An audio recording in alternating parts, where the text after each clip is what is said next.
Fala pessoal, tudo bem? Meu nome é Túlio. No vídeo de hoje a gente vai comentar um pouquinho sobre o XPML, um fundo de shoppings, um fundo que fez uma excelente captação, tem ótimas perspectivas para o futuro, e eu vou comentar aqui com vocês a possibilidade do fundo manter 0,90 centavinhos por cota a partir do próximo mês. Bom, começando o vídeo, sem enrolação, a gente vai comentar um pouquinho aqui sobre a taxa de administração do fundo, que é de 0,75 ao ano, tem uma taxa de performance de 20% do que exceder o IPCA mais 6% ao ano. Quem me acompanha aqui nos outros vídeos sabe que eu não gosto de taxa de performance em fundo de papel, muito menos em fundo de tijolo. Mas seguindo, o gestor aqui, logo no início, ele comenta o seguinte, que dos 16 shops que hoje compõem o fundo, apenas um teve performance abaixo do orçamento original de 2022, enquanto dois tiveram resultados muito próximos ao orçamento. Então aqui a gente consegue ver uma plena recuperação do fundo, o fundo que tem ótimos ativos, adquiriu recentemente o Shopping Campinas, tem também o Shopping Catarina, que é o Catarina Outlet. Eu vou mostrar para vocês com mais detalhes esses shoppings a seguir. Então, os shoppings do portfólio prevêem crescimentos representativos quando comparados aos resultados atingidos em 2019 e aumentos de até 15% quando comparados a 2022. Na mesma linha, o NOI atingiu R$ 132 no mês, segundo maior número mensal da história do fundo, atrás apenas de janeiro de 2020, ainda no período da pré-pandemia, em função de um dezembro de 29 que foi muito forte. A vacância do fundo também diminuiu de 3,2 para 2,4, que foi o recorde histórico em setembro de 2019. E o fundo conta com R$ 1,25 acumulado por cota. Então aqui o gestor deixou bem claro que o portfólio como um todo se recuperou muito bem. Esse que é considerado pelo mercado um dos melhores portfólios de shoppings dentre os fundos do setor. Lembrando que a gente tem poucos fundos, basicamente são 5, e eu concordo com o mercado nesse ponto. É um dos melhores fundos, acho que é o melhor na verdade, em questão de ativo por ativo. Os outros fundos sempre têm um shopping que é mais desafiador, uma localização mais desafiadora, e esse aqui realmente tem shoppings muito bons. Então aqui o fundo distribuiu 90 centavos no último mês e teve aqui um resultado mensal, se a gente olhar a DRE, de quase 24 milhões. Eu peguei esse valor, dividi pelo número de cotas, então a gente conseguiu ver que o fundo gerou R$ 1,12 por cota. Obviamente que esse valor aqui ele é inflacionado porque a gente sabe que os últimos meses do ano, principalmente o último mês, é muito forte para os fundos de shopping. Principalmente porque esse tipo de fundo ele tem um repasse para o aluguel de acordo com as vendas do ativo. E geralmente os fundos vendem mais no final do ano. Mas isso aqui já é um indicativo de que o fundo pode subir a média de dividendos. Mas eu vou falar disso mais para frente. Aqui o fundo então adquiriu o Campinas Shopping, que é um shopping já muito maduro, há um cap rate de 9,5 ao ano. Ele adquiriu 25% do shopping, a pouco mais de 102 milhões, e o fundo ele conseguiu uma captação relevante no final do ano passado, de mais de 260 milhões, quase 270 milhões, e com isso o fundo aqui ele traz um indicativo para a gente do que ele vai fazer com esse valor. Então, 268 milhões, e o fundo pretende o quê? Fazer um pré-pagamento parcial das dívidas, investimento nas expansões em curso no Shopping Cidade Jardim e no Catarina Fashion Outlet, aquisição de ativos opcionados pelo fundo e otimização da estrutura de capital. Abaixo a gente vai ver as dívidas do fundo. O fundo ainda não quitou as dívidas, mas se ele quiser ele consegue quitar. Eu acredito que o fundo não quitou pelo seguinte. Aqui a gente tem um histórico de dividendos e a gente consegue ver que o fundo ele tende a, quando subir o dividendo, não cair. Então, a gente pode considerar que o fundo vinha pagando aqui 75, 77 centavinhos. Quem sabe no curto prazo o fundo chegue a 80 centavos, que ainda tem uma margem para que caso os fundos de shopping, os shoppings voltem a sofrer, o fundo não caia dessa base de 80 centavos. Pessoal, se vocês estiverem gostando do meu conteúdo, eu peço que deixem like. Eu estou aqui me esforçando para trazer vídeo todos os dias para vocês e dos mais diversos fundos. Se vocês quiserem vídeos específicos, basta pedir aqui nos comentários que eu sempre dou prioridade, tá bom? Aqui a gente consegue ver uma evolução do valor da cota. A cota ela vem sofrendo aqui no curto prazo, muito porque a gente tem uma expectativa de manutenção, quem sabe até aumento da Selic, e os fundos de tijolos de papel também, eles vêm sofrendo bastante.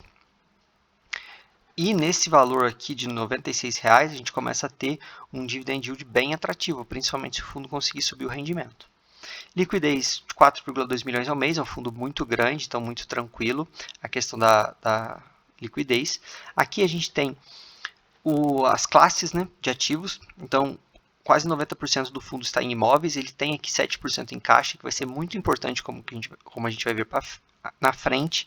Ele tem uma parcela também em FIIs, que agora, muito provavelmente, se ele vender, ele vai ter um prejuízo, mas que no futuro, caso seja necessário, o fundo consegue vender e, enfim, conseguir reaver esse capital, caso precise fazer frente a alguma amortização. Aqui a gente vê os CRIs e as taxas. Eu destaco essa taxa aqui do Shopping Bahia, que com o CDI podendo chegar eventualmente a 15%, ele vai estar com uma dívida de quase 18% ao ano. Então é muito caro. Quem sabe a gestão opte por quitar essa dívida, né? Como a gente viu ali acima, a gestão tem essa intenção, ou a gestão vai optar por ficar com dinheiro em caixa, porque com esse dinheiro em caixa, praticamente aqui até 2029 a gestão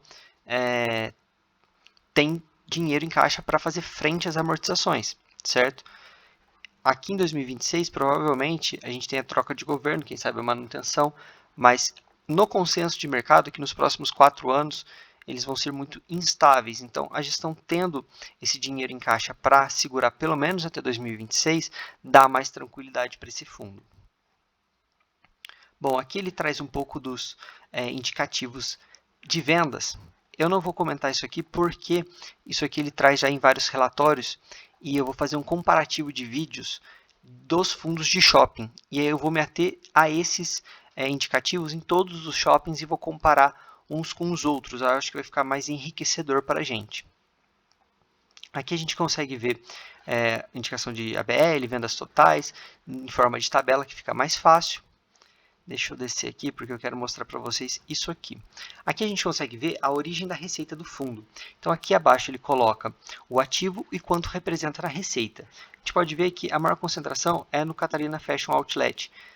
A gente pode ver, poxa, 20% é muita coisa. Realmente, quem sabe no futuro o fundo consiga expandir, seja para quitar ali as dívidas, que seria muito bom, né, com uma nova captação, ou quem sabe no futuro comprar novos ativos, ou mais participação, enfim, para conseguir diluir um pouco essa posição. De qualquer forma, é um outlet, um shopping muito bom. Então, traz assim uma segurança, apesar de ser um pouco mais alta a participação, é mais tranquilo. Diversificação regional, a gente vê aqui que 70% no Sudeste, que é a região que tem a maior gasto, né, que tem a maior renda, então é interessante. Lembrando que shoppings em outras regiões, obviamente, eles podem ser muito interessantes, mas dependendo da região, fica a critério do investidor analisar se compensa, porque não tem problema você ter um shopping numa região mais desafiadora.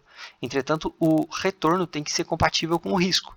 Então, se a gestão, isso eu estou falando de maneira geral, em qualquer fundo, tem um shopping em uma localização muito complicada, distante, enfim, que está pagando um cap rate baixo, o retorno pelo risco está baixo. Então, não compensa. Então, a gente sempre tem que se ater a essas coisas. Eu não me atenho somente à região, mas ao risco e retorno das outras regiões. Diversificação por administradores, que é mais tranquilo. Aqui a gente tem um indicativo da cronologia do fundo, né? Ele foi fazendo as compras. É bem interessante. Aqui ele mostra um pouquinho dos ativos. Pessoal, peço encarecidamente que vocês também se inscrevam. Eu estou aqui com uma meta de tentar bater 100 inscritos até o final dessa semana e eu ficaria muito feliz com a ajuda de vocês, tá bom? E aqui já caminhando para o final do vídeo, ele destaca ativo a ativo, com algumas fotos, é bem interessante. Mas no mais é isso. É um fundo que está rodando redondinho, conseguiu acertar um timing maravilhoso para essa emissão. O gestor tem esse valor em caixa, ele consegue tomar algumas decisões, ele pode pagar a dívida do CDI, como eu comentei, ele pode preferir ficar com esse dinheiro em caixa para fazer frente às futuras amortizações. O ideal seria o mercado conseguir dar uma recuperada, a gestão fazer uma emissão, quem sabe fazer mais ou menos como foi aquele prospecto do BTLG. Quem está no mercado há mais tempo vai lembrar que eles fizeram para captar 100 milhões e quitar uma dívida. E fizeram um fato relevante muito interessante e conseguiu captar. Acho que até o fundo não fez o pagamento dessa dívida até hoje. Mas enfim, tem vídeo do BTLG aqui para quem quiser. Isso aqui seria o ideal para o XPML. Conseguir emitir, captar 100 milhões pagar aquela dívida e ficar com o valor em caixa para fazer frente às amortizações pelos próximos anos.